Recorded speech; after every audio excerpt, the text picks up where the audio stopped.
My name is Risky Van Bosch. At 38 years old, I had built a reputation as a financial investigator who specialized in uncovering fraud hidden behind respectable institutions. I lived alone in Seattle, Washington, in a modern apartment overlooking Elliott Bay. Most mornings followed the same routine. I woke before sunrise, reviewed reports over black coffee, and spent long hours following trails of numbers that most people never noticed. 4 years, I convinced myself that my work was enough. Relationships required trust. Trust required vulnerability. I preferred evidence. That mindset came largely from my father, Adrian Van Bosch. He was a retired investigative journalist whose stubborn determination often put him in conflict with powerful people. Growing up, I watched him chase stories that others were too afraid to touch. He taught me how to ask difficult questions and how to recognize when someone was hiding the truth. But there was one thing my father never managed to teach me: how to let people into my life. 1 year before the events of this story, my father became unusually secretive. He spent long hours traveling without explanation. He received phone calls that he always took in private.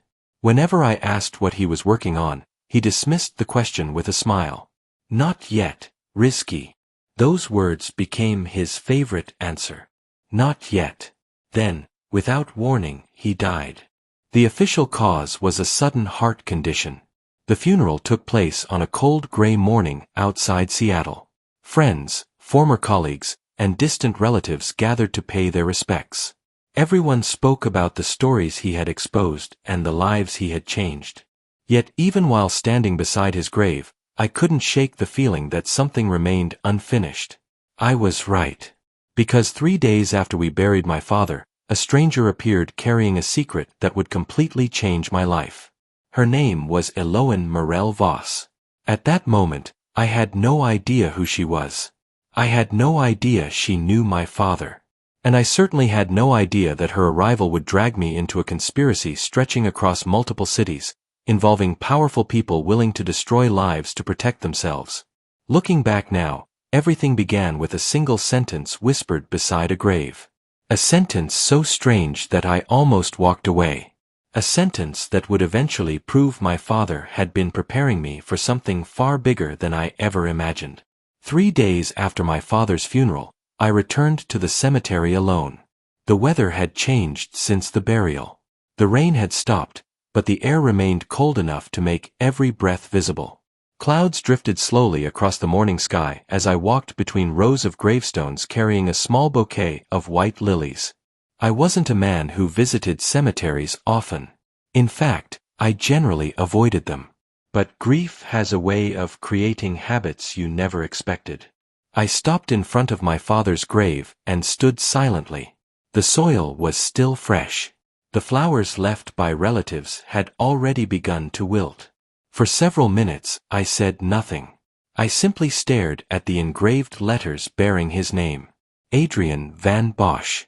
1948 to 2026. Gone. The realization still felt unreal. My father had always been the strongest person I knew. Even in his 70s, he remained active, sharp-minded, and relentlessly curious. Death was something that happened to other people, not him. At least that was what I kept telling myself. I was about to leave when I noticed movement from the corner of my eye. Someone was approaching. A woman. She appeared to be around my age, perhaps a few years younger. Her dark coat moved gently in the wind as she crossed the cemetery path with deliberate confidence. What immediately struck me was her expression. She wasn't hesitant. She wasn't nervous. She looked like someone who had been searching for me. I assumed she had mistaken me for someone else. That assumption lasted less than 10 seconds. She stopped directly beside me. Then she looked at my father's grave. For a moment neither of us spoke. Finally she turned toward me. Risky Van Bosch. Her voice was calm. Yes. She nodded, as if confirming something important. Then she stepped closer and lowered her voice. My father said you needed a wife. I blinked. For several seconds, I genuinely thought I had misheard her. What? She didn't smile. She didn't laugh. Nothing about her expression suggested a joke. Instead, she delivered a second sentence. And your father agreed. I stared at her. The cemetery suddenly felt much quieter. What exactly did you just say? The woman reached into her coat pocket. My name is Eloan Morel Voss. She extended an envelope toward me.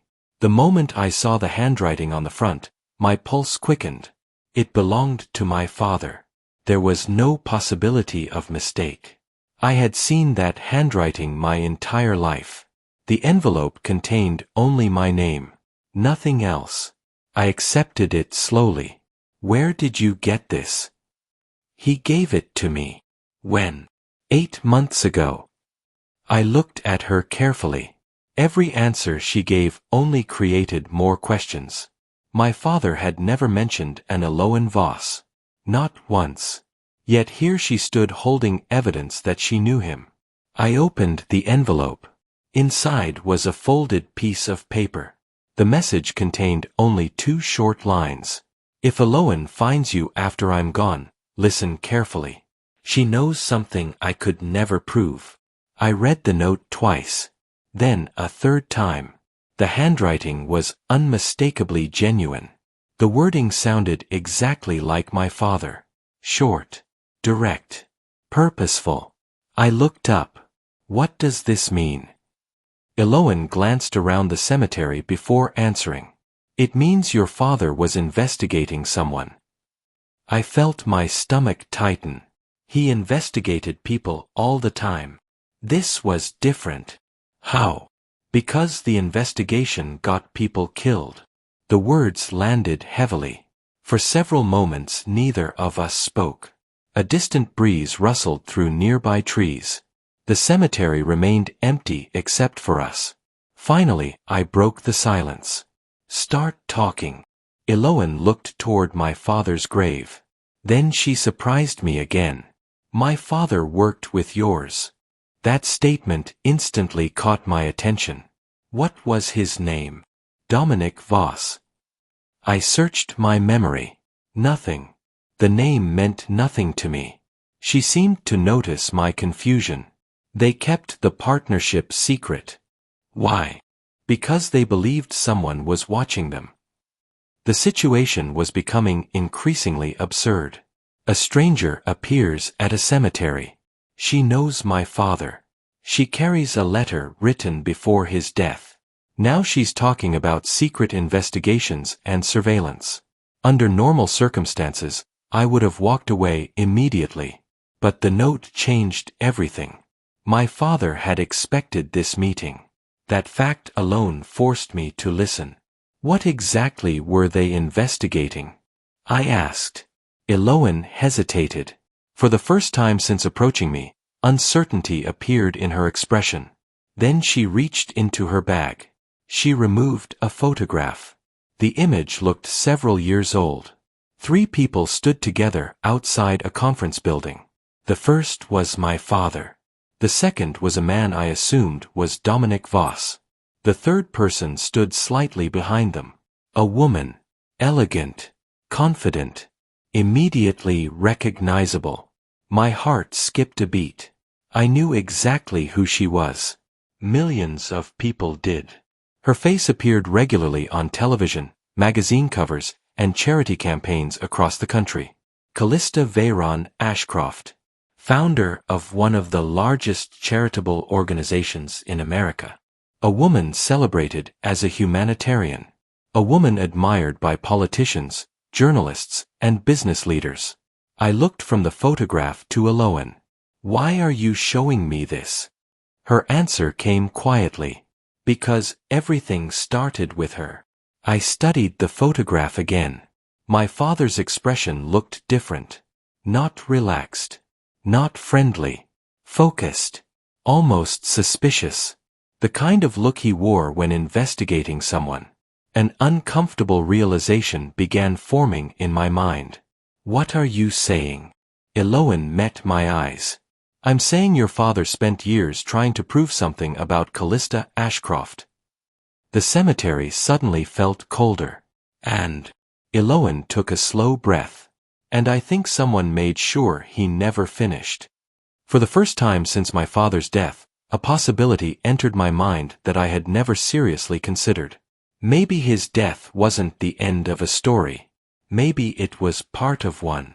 And standing beside his grave, holding a photograph that should never have existed, I realized my life was about to change in ways I could not yet understand.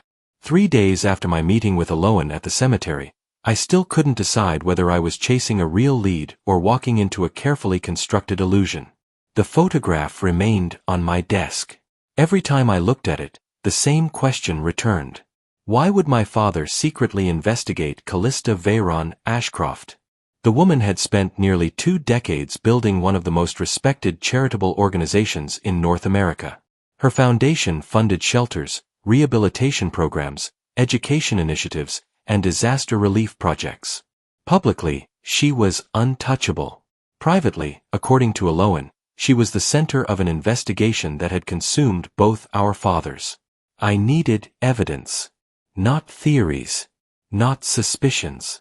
Evidence. 1 week later, Eloan and I boarded a flight to Portland, Oregon. One of Callista's largest foundation campuses operated there. If my father had been investigating her organization, that seemed like the logical place to begin. The facility occupied several city blocks. From the outside, everything looked impressive. Modern buildings. Beautiful landscaping. Professional security. Hundreds of employees. Volunteers moved through the complex with visible purpose. Patients and clients appeared comfortable and well cared for. Nothing about the place suggested corruption. If anything, it looked exactly like the kind of institution society needed more of. As we walked through the visitor center, Eloan studied the surroundings carefully. "What do you think?" she asked. "I think whoever designed this place understood public relations." She glanced at me. "That's not an answer." "It is an answer." I stopped near a large wall displaying photographs of Callista with politicians, celebrities, and international leaders. "Everything here is designed to create trust." Eloan folded her arms. "You think it's fake?" "I think appearances prove nothing." That lesson had been reinforced countless times throughout my career. The most dangerous frauds rarely looked suspicious. They looked perfect. Over the following week, I requested public financial reports, donor disclosures, operational records, and regulatory filings connected to the foundation. Most organizations expected casual scrutiny.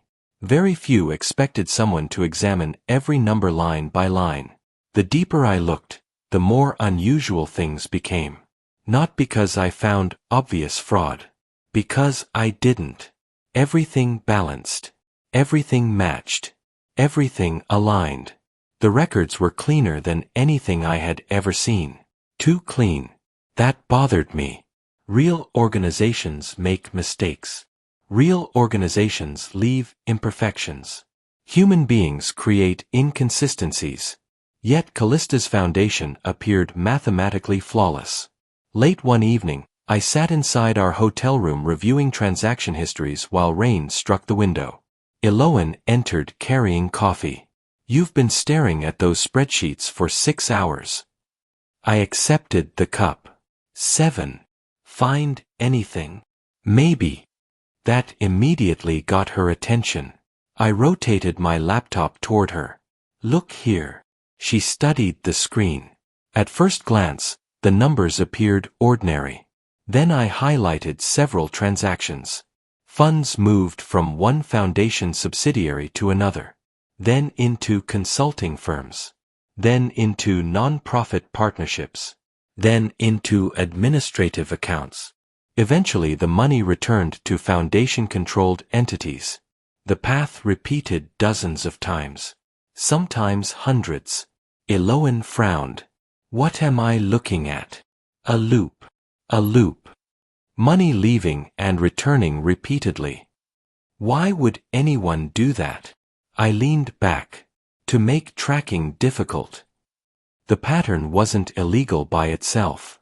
Large organizations frequently transferred money between departments and affiliates. The issue was scale. Millions of dollars circulated through networks of entities that seemed unnecessarily complicated. Someone wanted those funds moving. The question was why. The following morning, another surprise arrived. An email appeared in a secure account I used for sensitive investigations. The sender contained no name, no identifying information, only a short message. You are looking in the right place. Stop reviewing reports. Start reviewing former employees. Attached was a phone number. Nothing else. I stared at the message for several seconds. Eloan read it over my shoulder. Trap. Possibly. You calling. Absolutely. I dialed immediately. The call connected after 3 rings. A man's voice answered. Quiet. Nervous. You shouldn't have called from your primary phone. I exchanged a glance with Eloan. Who is this? My name doesn't matter. It matters to me. Several seconds passed. Finally he sighed. Harland. Harland what?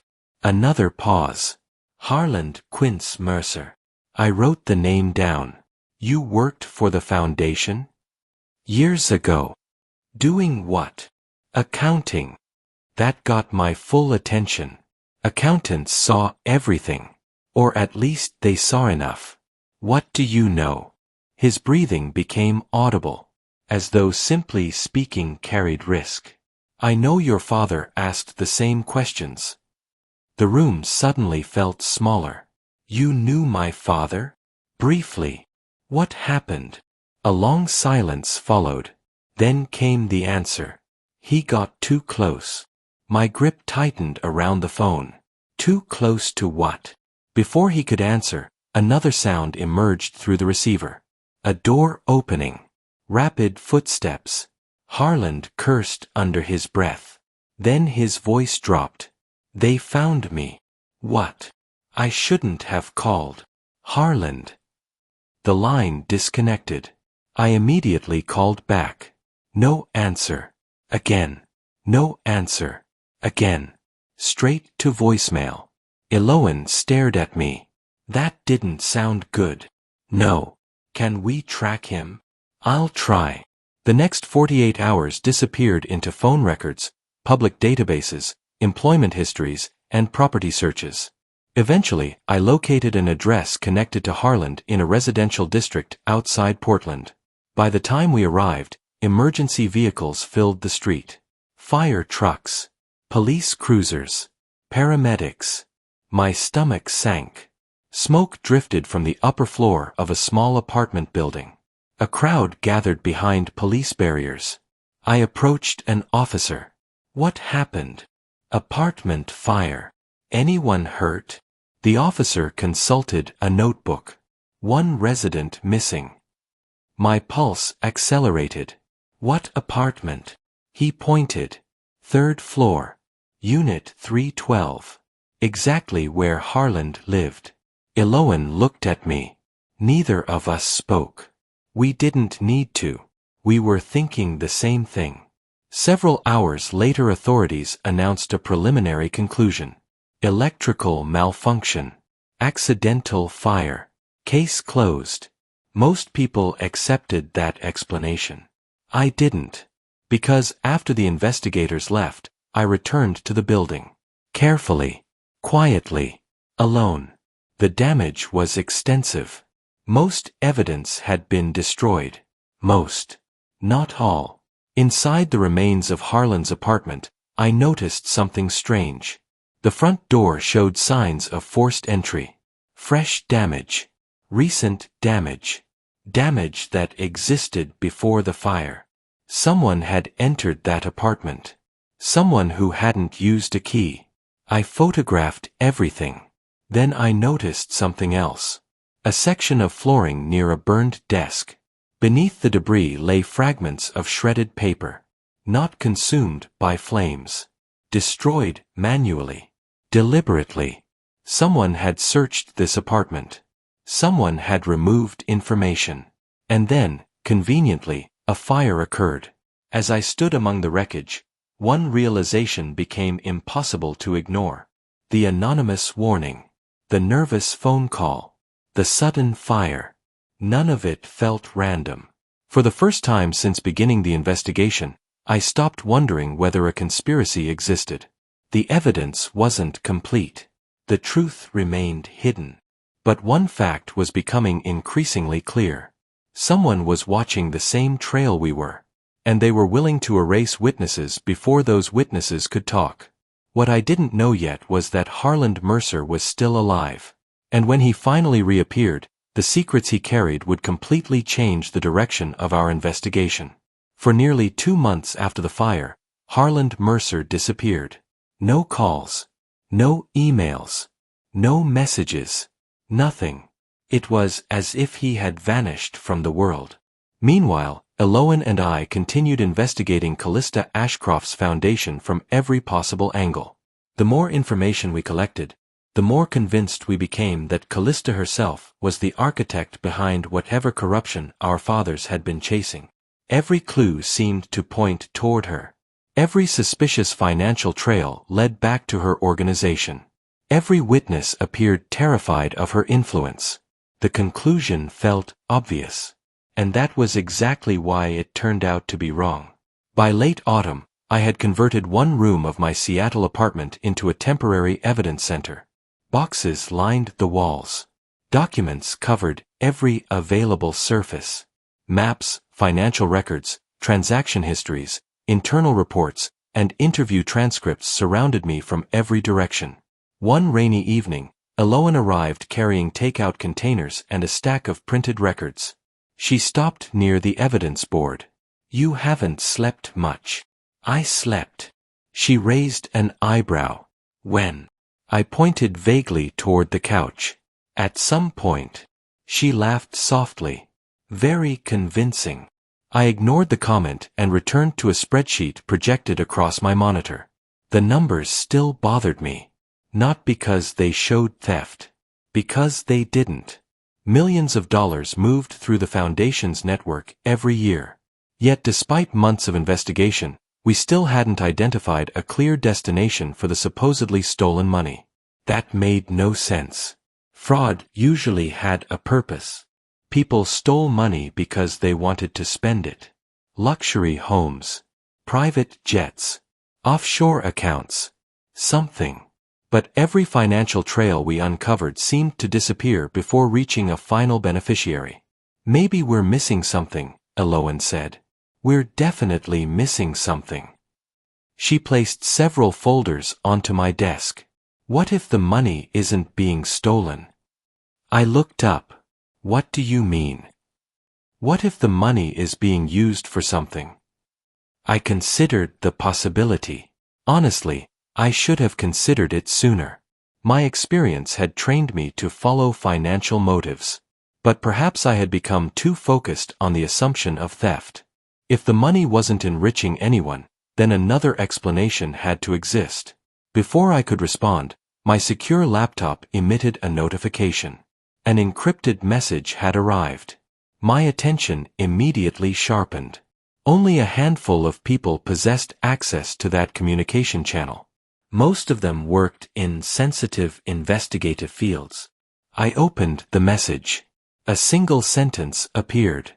"I'm alive." Below it sat a set of coordinates.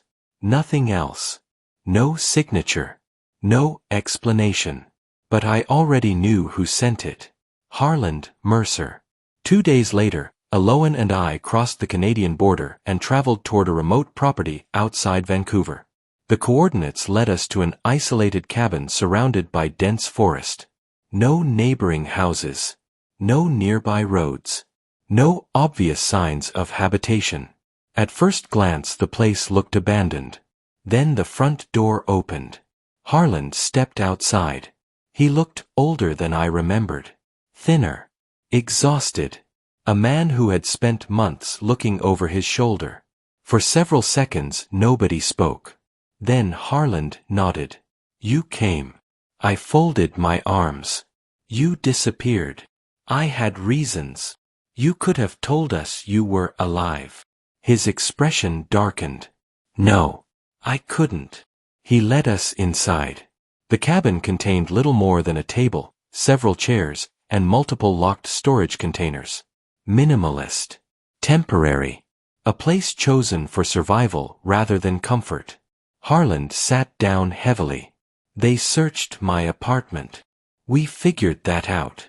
They were looking for records. Did they find them? A faint smile appeared. No. For the first time since meeting him, I felt a small surge of optimism. Harland reached beneath the table and removed a hard drive. Then another. Then a third. He placed them carefully in front of us. I copied everything before leaving. Eloan leaned forward. What exactly is everything? Harland looked directly at me. The reason your father died. The room became silent. I stared at him. You're sure? I've never been more sure of anything. For the next several hours, we reviewed the files. Thousands of documents filled the drives. Financial records. Internal communications. Legal agreements.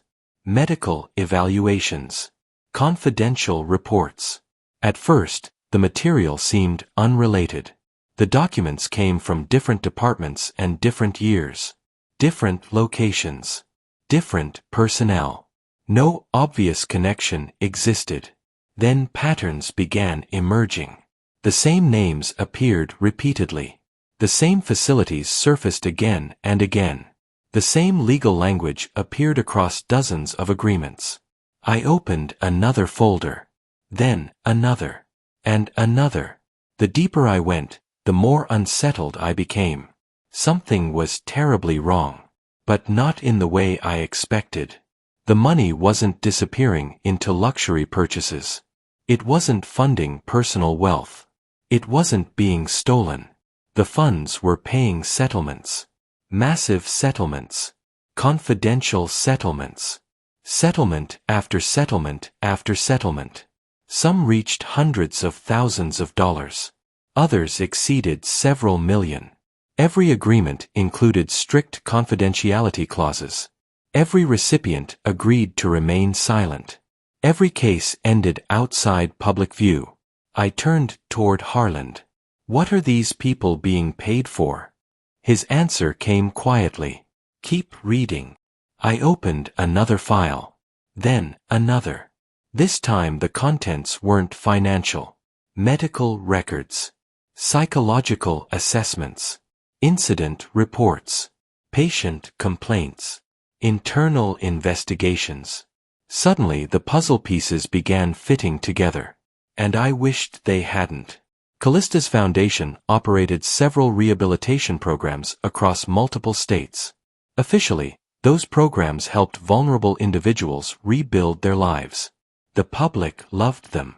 Politicians praised them. News outlets celebrated them. But according to these files, some participants had been subjected to highly experimental treatment methods. Methods that had never received proper oversight. Methods that caused serious harm. Several participants suffered permanent psychological damage. Others disappeared from the records entirely. My stomach tightened. This wasn't financial misconduct. This was something far worse. For a long moment nobody spoke. Finally Eloan broke the silence. Oh my God. Harland nodded slowly. That's what your fathers discovered. I stared at the documents. Everything suddenly made sense. The secrecy. The settlements. The intimidation. The missing witnesses. The destroyed evidence. Yet one question remained. A question that bothered me more than any other. If these programs caused so much harm, why would Callista allow them to continue? I voiced the thought aloud. Harland looked away. For several seconds he remained silent. Then he stood and crossed the room. From a locked cabinet he retrieved a thick black folder. Unlike the other documents, this one appeared heavily protected. Multiple security labels covered the cover. Harland placed it on the table. "This is why." I opened it. The first page contained executive correspondence. The second contained funding approvals. The third contained private meeting summaries. The fourth contained signatures. A lot of signatures. But not Callista's. I turned another page. And froze. The name at the bottom belonged to someone else entirely. A United States Senator. One of the most recognizable political figures in the country. A man currently leading polling numbers for an upcoming presidential campaign. I checked again. Then again. The signature remained the same. The authorization remained the same. The approvals remained the same. The chain of command became painfully clear. Callista wasn't creating the program. She wasn't directing it. She wasn't even making the final decisions. She was protecting someone. Someone far more powerful. Eloan read the document over my shoulder. Her face lost color. "No." Harland nodded. "That's the real reason nobody could stop this." I felt a chill move through my body. For months we had focused on the wrong target. Yes, Callista was involved. Yes, she carried responsibility. But she wasn't the mastermind. She was the shield. The public face. The barrier standing between investigators and the real architect. And that architect possessed influence reaching deep into politics, media, law enforcement, and federal agencies. The scale of the conspiracy suddenly became much larger than either Eloan or I had imagined. Far larger than our fathers had imagined. As evening darkness settled outside the cabin windows, I continued reviewing documents in silence. Eventually, I reached the final file. Unlike the others, it contained only a short internal memorandum. No signatures. No names. Just a warning. If Van Bosch continues pursuing inquiries, contingency measures should be accelerated. I read the sentence twice. Then 3 times. My heart began pounding. Van Bosch. My father. The memorandum had been written 6 months before his death. Slowly, I looked up from the page. Harland was already watching me. Neither of us needed to say anything. We both understood the same horrifying possibility. Maybe my father hadn't simply gotten too close. Maybe someone had actively decided he would never get any closer. And if that was true, then whoever orchestrated this operation might eventually come after me too. The flight back from Vancouver was one of the quietest journeys of my life. Neither Eloan nor I spoke much. We didn't need to. The documents Harland had given us occupied every corner of my thoughts. 4 months, we had been investigating what we believed was financial corruption. Now we knew the truth. The missing money had funded secrecy. The secrecy had protected dangerous rehabilitation programs. And those programs connected directly to one of the most powerful politicians in America. Worse still, evidence suggested my father's death might not have been natural. The stakes had changed. Completely. By the time we landed in Seattle, I had already begun preparing multiple backups of Harland's files. I encrypted copies. Stored copies offline. Distributed copies across secure locations. If someone attempted to erase the evidence, they would have to erase it everywhere. That realization brought little comfort. Because people with enough power often found ways around obstacles. 3 weeks passed. During that time, Eloan and I worked almost non-stop. We analyzed documents, cross-referenced names, built timelines, tracked financial flows, compared internal communications. Every day revealed another disturbing piece of the puzzle, and every day increased the danger. At least that's what I believed. What I didn't realize was that danger had already entered my life from a direction I never expected. It happened in Chicago. We traveled there after discovering records connecting several foundation executives to a private consulting company. The company maintained offices inside a luxury high-rise overlooking the Chicago River. Officially, It provided administrative services. Unofficially, we suspected it functioned as a communications hub, a place where sensitive decisions could be made away from public scrutiny. For 3 days we conducted interviews and reviewed public records. Progress was slow, frustratingly slow. On the 4th evening, I returned to my hotel after meeting a former Foundation employee. The hallway seemed normal. The room door appeared untouched. Nothing felt unusual. Until I stepped inside. I stopped immediately. Something was wrong. Very wrong. My suitcase had been opened. Desk drawers stood partially extended. Several papers lay scattered across the floor. The room had been searched. A cold sensation moved through my chest. I crossed the room quickly. My laptop was gone. So was a portable hard drive containing copies of our research. For several seconds, I simply stared, trying to process what had happened. Then I noticed something even worse. Eloan's belongings were gone too. Every piece. Clothes. Laptop. Travel bag. Everything. She had disappeared. I called her phone. Voicemail. Again. Voicemail. Again. Nothing. The uneasiness growing inside me transformed into something darker. Fear. Not for myself. For her. Had she been taken? Had someone found us? Had our enemies finally made their move? The next morning delivered a completely different nightmare. One that shattered my assumptions. My phone exploded with notifications. Emails. Messages. Missed calls. News alerts. At first I couldn't understand what I was seeing. Then I opened one article. And everything became clear. Someone had leaked documents connected to our investigation. Not the real documents. Manipulated versions. Altered versions. Fake evidence. The articles accused me of fabricating claims against charitable organizations. Several news outlets reported that I had allegedly manufactured financial records. Others claimed I was attempting to extort public figures. One network even interviewed a so-called expert who described me as a disgraced investigator desperate for attention. The attack was coordinated, professional, devastating. Within 48 hours, clients suspended contracts. Professional contacts stopped returning calls. Industry publications repeated the allegations. Years of credibility evaporated almost overnight. I sat alone in my hotel room watching my reputation collapse in real time. And through all of it, Eloan remained missing. The timing felt impossible to ignore. Evidence stolen. Media attack launched. Eloan vanished. One conclusion seemed obvious. She had betrayed me. I hated myself for thinking it.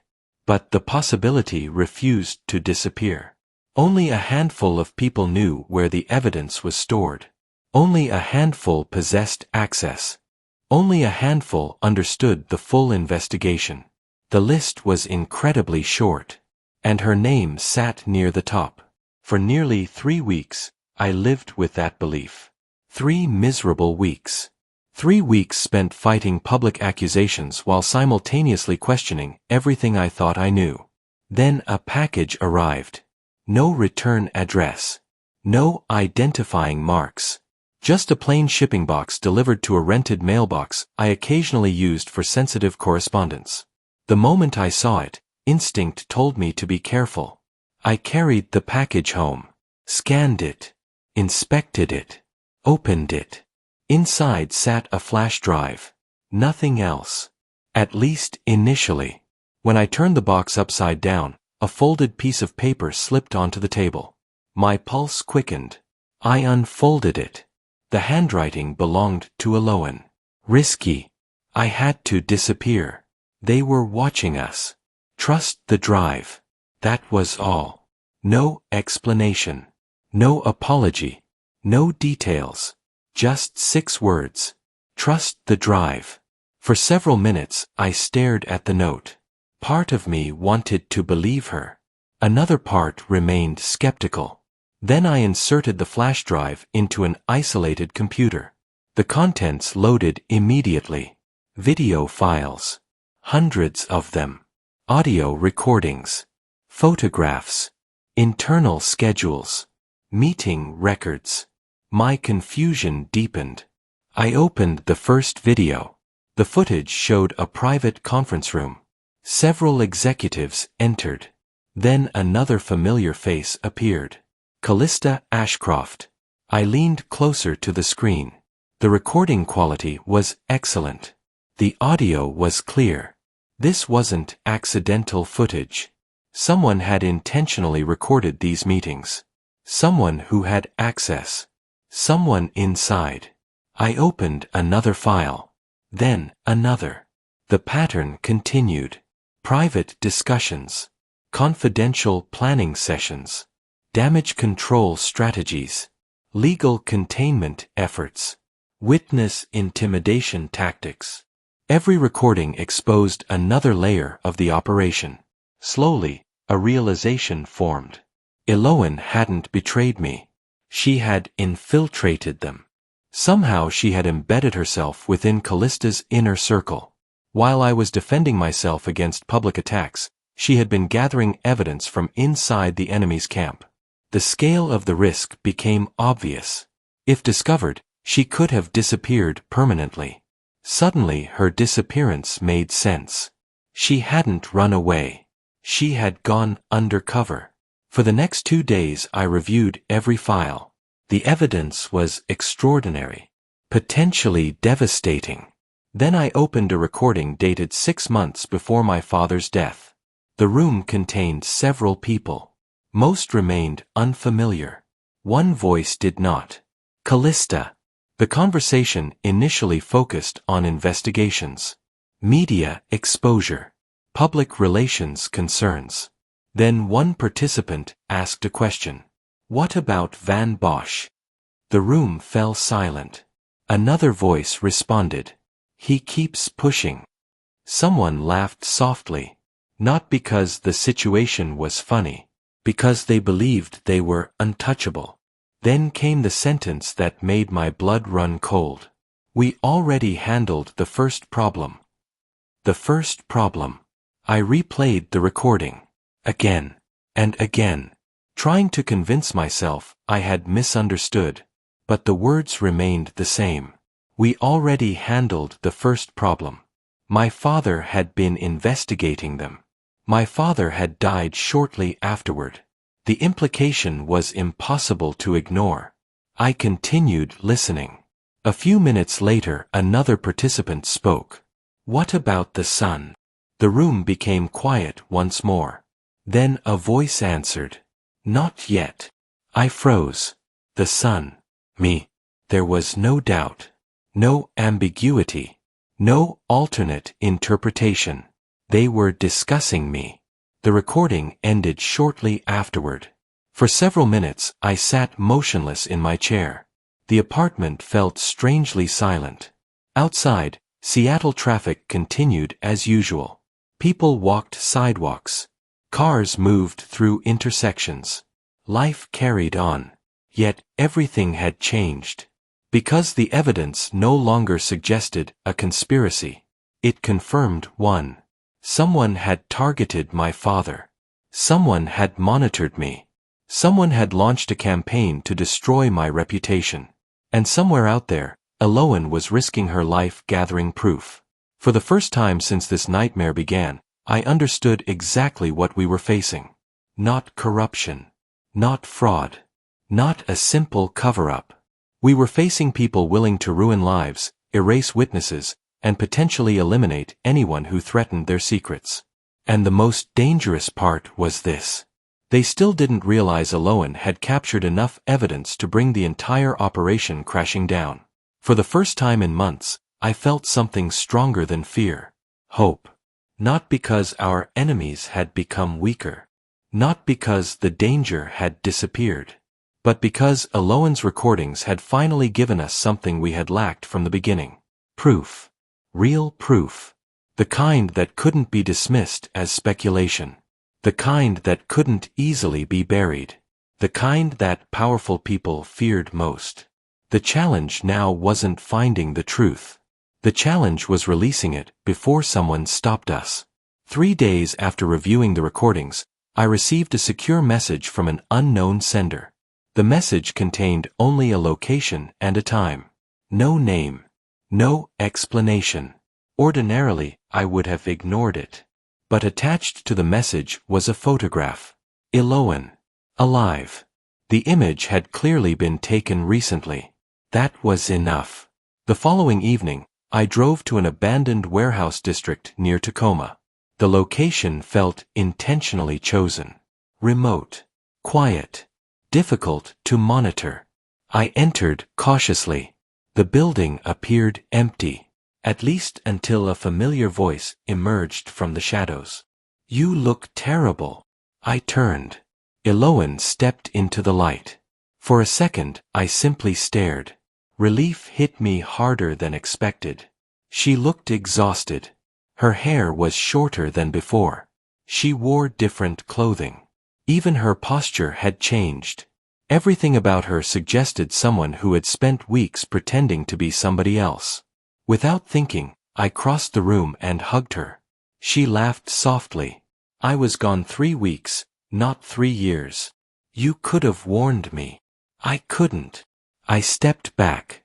"Do you know how many times I thought you betrayed me?" Her smile disappeared. "I know." For a moment neither of us spoke. Then she handed me a folder. "What matters now is what comes next." Inside were additional records. Meeting schedules. Communication logs. Private contact lists. Enough information to connect nearly every major figure involved in the operation. Including the senator. Including Callista. Including several executives who had remained hidden until now. The conspiracy was finally visible. The entire structure stood exposed. Yet another problem remained. How do you reveal the truth when the people you're exposing possess enormous influence? The answer arrived from an unexpected source. His name was Jasper Corvin Hale, one of the most respected investigative journalists in the country. Years earlier, my father had collaborated with him on several major investigations. Unlike traditional media personalities, Jasper built his reputation on long-form exposés supported by overwhelming evidence. More importantly, he had a history of resisting political pressure. If anyone could help us release the truth, it was him. 2 days later, we met in a secure office in Denver. Jasper spent nearly 10 hours reviewing our evidence. He examined financial records, watched recordings, cross-checked timelines, verified signatures, confirmed sources. The longer he worked, the quieter he became. Finally, he removed his glasses and leaned back. "This is bigger than I expected." "How big?" I asked. He looked directly at me. "National level." The room fell silent. Jasper tapped a stack of documents. "If even half of this is authentic, dozens of careers end. Most of it's already verified." "I know." He paused. "That's the problem." For the next week, our small group worked almost non-stop. Not to gather evidence. To protect it. The information existed in too many forms to risk a single release point. So we created backups. Then backups of backups. Multiple encrypted servers. Independent storage locations. Protected archives. Emergency distribution systems.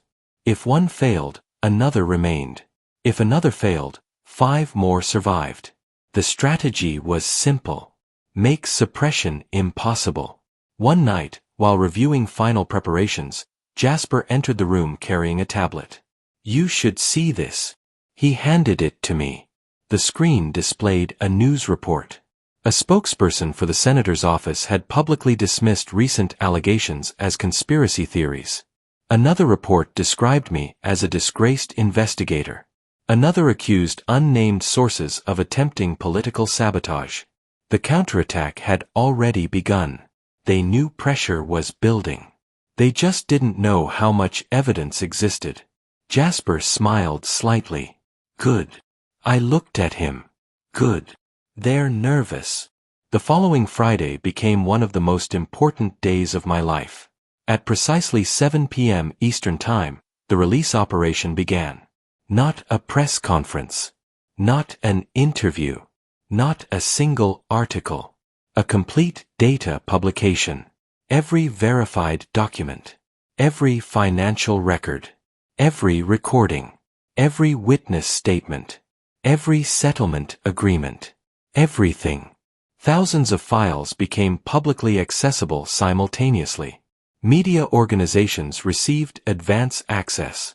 Independent analysts received copies. International journalists received archives. Universities received records. Legal organizations received evidence packages. The release moved so quickly that nobody could stop it. Within minutes, social media exploded. By the end of the first hour, national news networks interrupted regular programming. By midnight, the story dominated every major headline in the country. The response exceeded even our expectations. Former employees began speaking publicly. Additional witnesses emerged. Victims who had accepted settlements finally shared their experiences. Law firms announced investigations. Government agencies launched emergency reviews. Public pressure intensified by the hour. The carefully constructed wall of secrecy began cracking. Then something happened that none of us anticipated. Callista Ashcroft broke. The woman who had spent years protecting the operation suddenly changed course. Less than 48 hours after the release, her attorneys requested negotiations with federal investigators. 3 days later, she surrendered internal records, private correspondence, archived communications, documents nobody outside her inner circle had ever seen. The decision shocked everyone, but the reason became obvious. She understood the situation. The evidence was overwhelming. The operation was collapsing. And for the first time in years, she was no longer protected.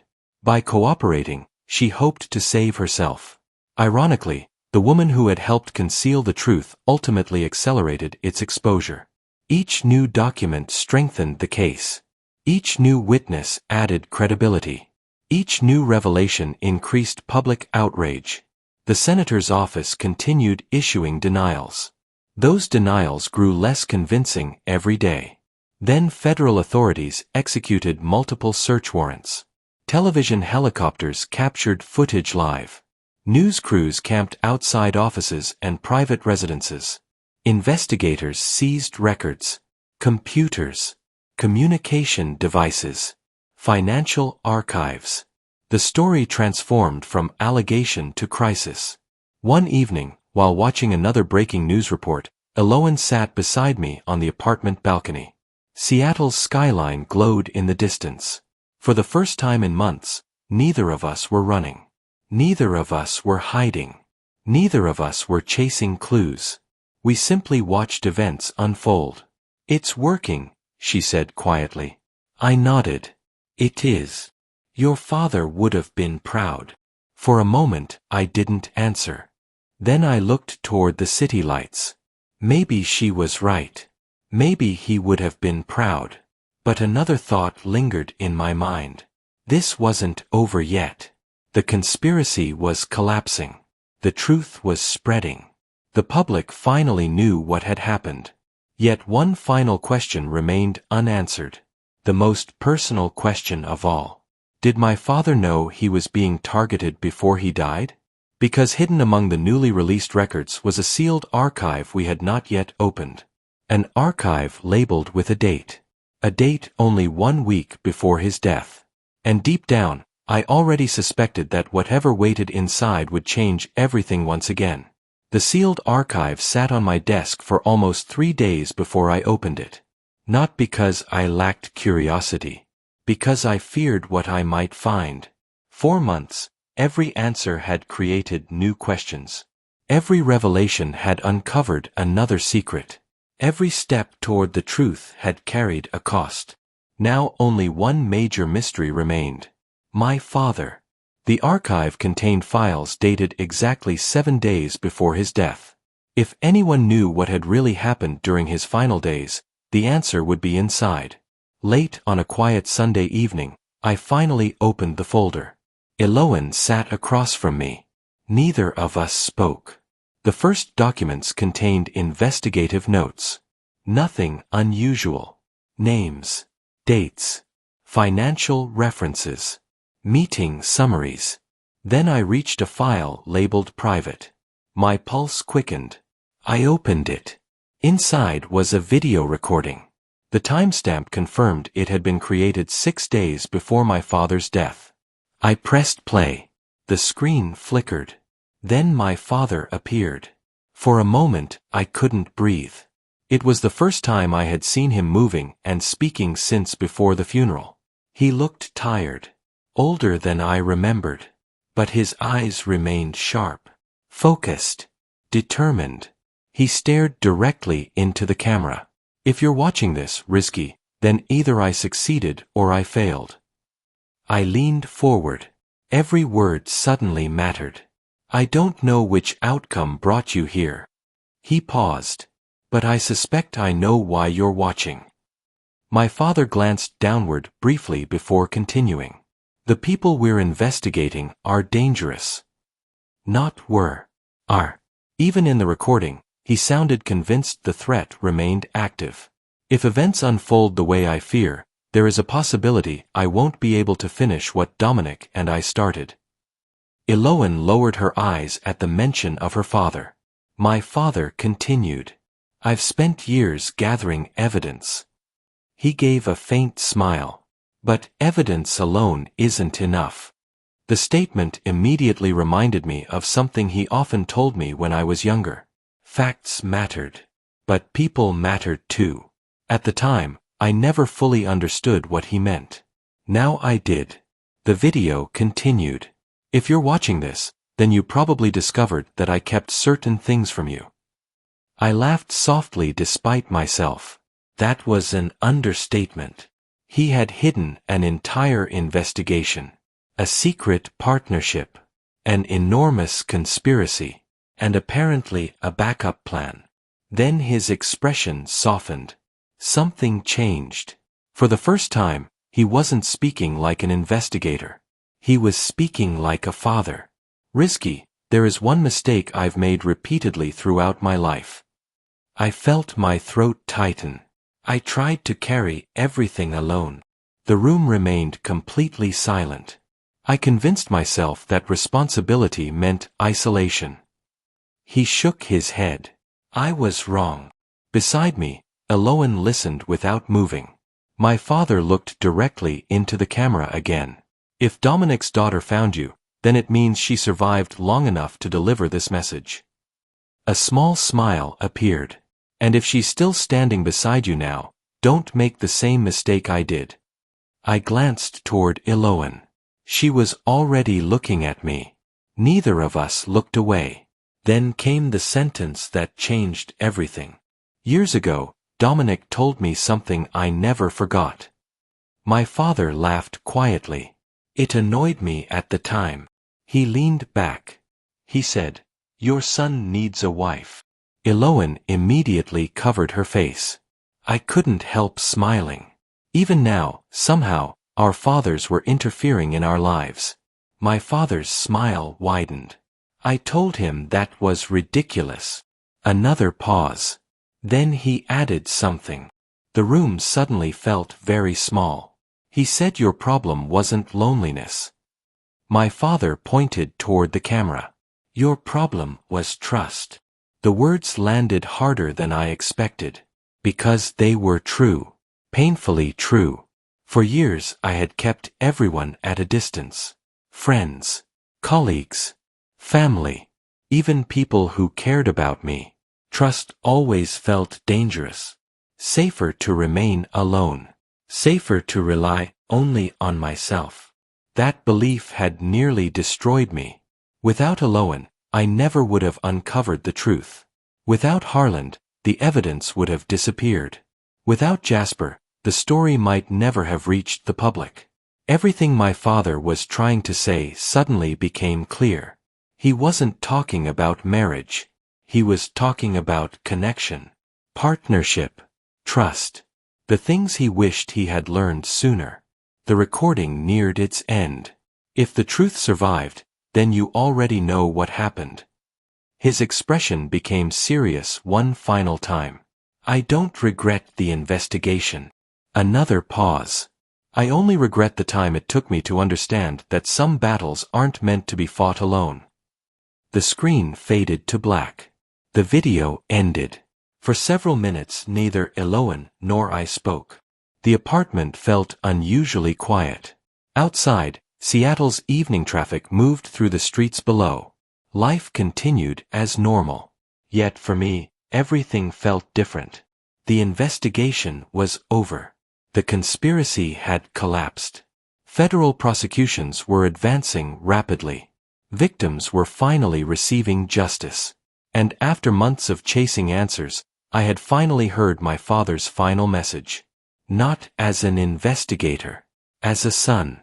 Over the following months, events moved quickly. The senator was formally charged with multiple federal crimes. Evidence supplied by Callista and other witnesses strengthened the prosecution. Several executives accepted plea agreements. Additional participants faced criminal trials. Public outrage never faded. It intensified. The rehabilitation programs involved in the scandal were permanently shut down. Victim compensation funds were established. Independent oversight committees took control of remaining assets. The damage could never be fully undone. But accountability had finally arrived. As for Callista Ashcroft, her downfall became one of the most public scandals in recent history. The woman who once appeared on magazine covers and charity campaigns lost everything. Her foundation dissolved. Her influence disappeared. Her reputation collapsed. For years she had helped protect powerful people from consequences. Now she faced consequences herself. That was her karma. Not revenge. Not destruction. Accountability. The thing she had denied others for so long. 6 months after the final indictments, Eloan and I traveled to the Washington coastline. The weather was calm. Waves rolled gently against the shore. We walked together along the sand as the sun began disappearing beyond the horizon. For a while neither of us said much. Words weren't necessary. We had survived something neither of us could have imagined when we first met. Finally, I stopped walking. Eloan turned toward me. "What is it?" I laughed nervously, which surprised both of us. I wasn't usually nervous. Not anymore. At least not about investigations. But this was different. I reached into my jacket pocket. Immediately her eyes widened. "Oh." I nodded. "Yeah." For the first time in my life, I wasn't relying on evidence, or logic, or certainty. I was relying on trust. Exactly what my father had hoped I would learn. I looked at her, then smiled. "You know, I used to think our fathers were completely insane." She laughed. "Only used to." Fair point. I took a breath, then asked the question. The easiest question and the hardest question I had ever asked. Eloan answered before I finished. The smile on her face told me everything. The following year, we married in a small ceremony attended by close friends, family, Harland, and Jasper. Simple. Private. Exactly what we wanted. And on the day of the wedding, I found myself thinking about a strange conversation that had started everything. A conversation beside a grave. A whisper in the cold air. A sentence that once sounded absurd. "My father said you needed a wife." Back then I thought it was ridiculous. Now, standing beside the woman who helped change my life, I finally understood. I looked toward the sky and quietly laughed. Because after everything that had happened, after every secret, every betrayal, every danger, every impossible twist, There was only one honest response left. He was right. The end. What began as a mysterious encounter at a cemetery became a journey through corruption, deception, political power, hidden crimes, and personal transformation. Risky Van Bosch uncovered the truth behind his father's unfinished investigation, exposed a national conspiracy, helped deliver justice to victims, and learned the lesson his father had been trying to teach all along. Some truths require courage. But some battles require trust. And sometimes the people who help save your life become the people who belong in it forever. If you enjoyed this story, don't forget to like, comment, and subscribe for more dramatic mystery stories filled with twists, secrets, betrayal, justice, and unforgettable endings.